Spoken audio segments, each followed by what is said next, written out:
तो चलते हैं अगले प्रश्न की ओर। क्वेश्चन कहता है कि 8 रुपये में 15 के हिसाब से कुछ सेब खरीदी और 2 रुपये में x के हिसाब से 2 रुपये में भाई 2 रुपये में x के हिसाब से बेच दी, है ना। तो 25% की लाभ हुई है। कितना की लाभ हुई है? 25% की लाभ हुई है। तो x का मान बताना है भाई। क्या बताना है? x का मान बताना है। ठीक है, तो सोल्व करते हैं। तो पहले हमने बताया था कि हम यहाँ लिखेंगे प्राइस, उसके बाद हम लिखेंगे आर्टिकल। ठीक है, तो प्राइस कह रहा है कि 8 रुपया में 15 के हिसाब से खरीदा है। तो 8 रुपये में 15 वस्तु खरीदा है। ठीक है, तो यहाँ इसके लिए क्या हो गया भाई? CP। अगली बार कह रहा है कि 2 रुपये में, कितना रुपये में? 2 रुपये में एक वस्तु, कितना? 2 रुपये में, चलिए ये लिख लेते हैं, ये 2 रुपये में एक सेब क्या करिए? बेची है। तो ये इसके लिए क्या हो गया? SP। क्या हो गया भाई? SP। अब हम करेंगे क्रॉस मल्टीपल। ठीक है, क्रॉस मल्टीपल करेंगे यहां से।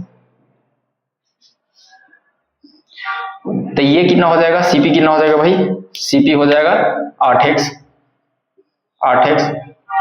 और जो SP है 15 दूना 30 हो जाएगा। कितना हो जाएगा? 30, है ना।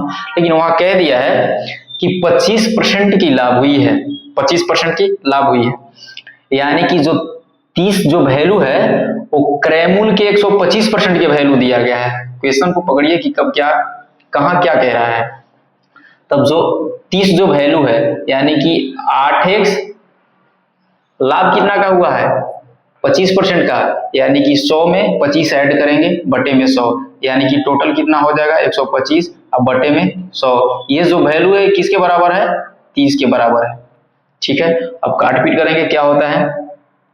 तो 25 से 5 बार में, 25 से 4 बार में, 4 से 2 बार में, और ये हो गया 5 गुना 10 और 10 दिया 30, यानी कि वही जो x का जो वैल्यू आ गया वो कितना आ गया?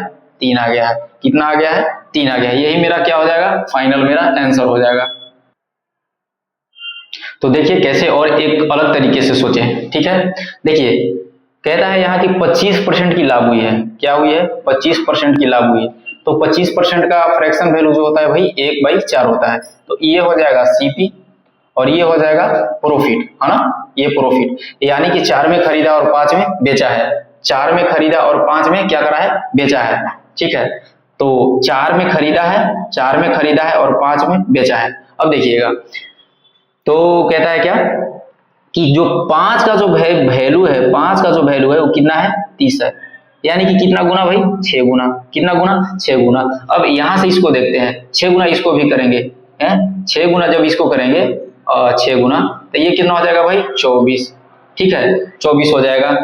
तो यहाँ 6 चौक के 24। ठीक है, लेकिन यहाँ देखेंगे तो क्या होगा कि 24 लाने के लिए 8 में हमको कितना से मल्टीप्लाई करना होगा? यानी कि 3 से। कितना से? 24 लाने के लिए हमको 8 में कितना से मल्टीप्लाई करना होगा? 3 से। यानी कि जो x का जो वैल्यू होगा भाई डायरेक्ट वो कितना होगा? आपका 3 हो जाएगा। यही फाइनली आंसर। एक तरीके से और इसको सोच सकते हैं जो कि अभी हमने बता दिया।